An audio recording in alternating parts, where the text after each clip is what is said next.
Yeah, absolutely, Beverly. I think it's safe to say there's a lot of disappointment in Canberra. Officials, politicians, all of those who've already plunged a huge amount of time and energy into planning this meeting are, of course, understandably unhappy to see it pulled down at the last moment. I think it did come as a bit of a shock to people in Canberra. Yes, there was awareness that Joe Biden was facing some pretty sharp political difficulties at home. Yes, there was a keen awareness that this was potentially going to rub up against the debt ceiling, but the US, faces these problems, quite a bit. This is not a deeply unusual situation. And whilst there is a precedent for US presidents cancelling overseas trips to deal with debt ceiling problems, as Obama did about a decade ago, most often they seem to be able to pull through. The system muddles through, if you like, and US presidents travel. So, yeah, there was a sense of shock, I think, that Mr. Biden had made this decision, even though it wasn't completely out of the blue. And as a result of that, yeah, we've got a very, very seriously sized down Quad meeting, squeezed in at best in the margins of the G7 at Hiroshima in Japan, and all the work that was done to get all four leaders down to Sydney for a major meeting underneath the sails of the Opera House, well, it was all for naught. Yeah, very disappointing that it didn't come off. Do you think they will still, though, push for Mr. Modi and Mr. Kishida to come to Australia? Well, it looks now like we've got a bit of certainty on that. Anthony Albanese said a bit later today that he expected Narendra Modi, India's Prime Minister, would still travel to Sydney next week. We know that Mr. Modi is already going to PNG for a meeting with Pacific Island leaders, which is interesting and quite historic in its own right, and has already planned a big meeting, or event rather, with the Indian diaspora in Sydney, where thousands are expected to attend.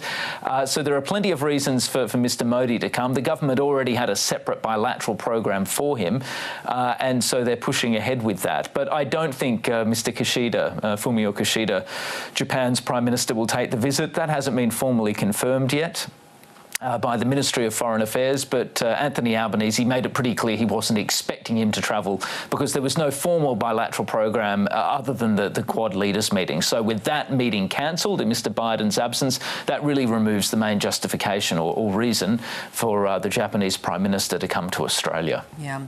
Stephen, how likely is it that they will try and reschedule these Quad talks in the coming months?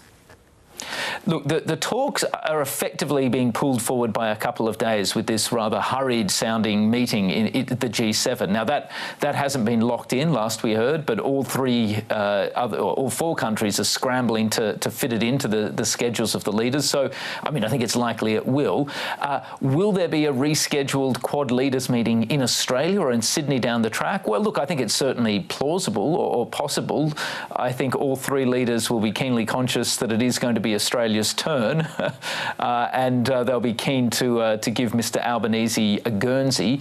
But at the moment, I don't think anyone's really pitching ahead to that. I think all the focus is just trying to line up schedules for the weekend to ensure that there is a meeting on the sidelines of the G7. And then I'd say attention will turn pretty quickly to Mr. Modi's bilateral program in Sydney, which will in itself be quite a big deal. Yeah. It must be very disappointing for Pacific nations like Papua New Guinea and Micronesia. They were hoping to sign some fairly significant treaties with the US. Yeah, and that will be one thing to track very closely over coming weeks. Will the treaties and the agreements that Mr. Biden was due to sign in Papua New Guinea still get signed? It's probably looking a bit doubtful, but it's too early to say for certain.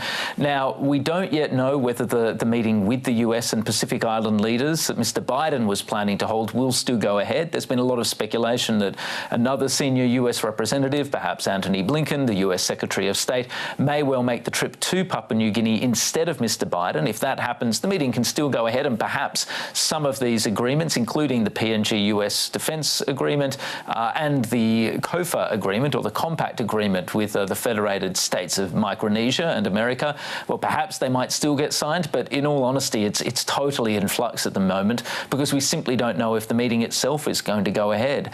You would imagine, yes, Beverly, there'd have to be a lot of disappointment in Papua New Guinea. Mr. Marape, James Marape, the Prime Minister of PNG, had really been celebrating this as a big moment, a historic moment for PNG, the first sitting US president to visit a Pacific Island nation coming to Port Moresby. So you can only imagine, even though, as far as I can tell, he hasn't said anything publicly yet, that he'd be bitterly disappointed by this outcome. Well, good to get that update, Stephen. Thanks so much. Great. Thanks for having me, Beverly.